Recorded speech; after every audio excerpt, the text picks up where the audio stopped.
The world of AR-15 buffers can be a confusing one, so we thought we'd take a few minutes to kind of go through what's available and why you might want one over the other. This is the standard carbine buffer. Got the little weights rattling around in it. Works fine in most cases. This is what's inside a standard carbine buffer. 3 steel weights and 3 rubber washers. When you move up to a heavier buffer like the H buffer, as this is called, you substitute a tungsten carbine weight for one of the steel weights because it weighs more, adds mass to this total assembly, slows down your bolt carrier group. The H2 is even more heavy. It's got 2 tungsten carbide inserts, so that'll slow down your bolt even more.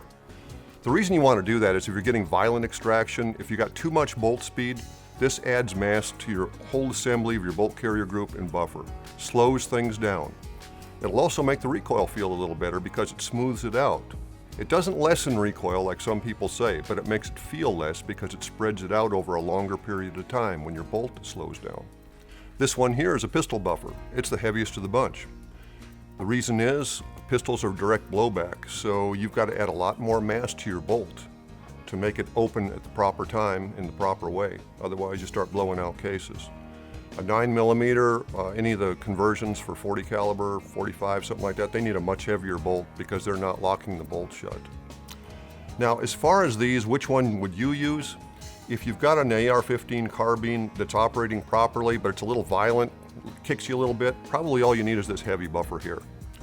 If you've got a full auto gun or you're shooting a lot of 5.56 NATO, H2 buffer might be the way to go there. Gives you that extra weight, slows things down, much easier on the gun. Anytime you've got a short barrel like this, you're taking off gas much closer to the breech than you are in a rifle barrel. So it's a more violent operation, and the extra weight does the gun a lot of good. If you have any questions about buffers or gas systems in AR-15, anything like that, give us a call on the tech line. We'll be glad to help you out. Thanks for watching. See you next time.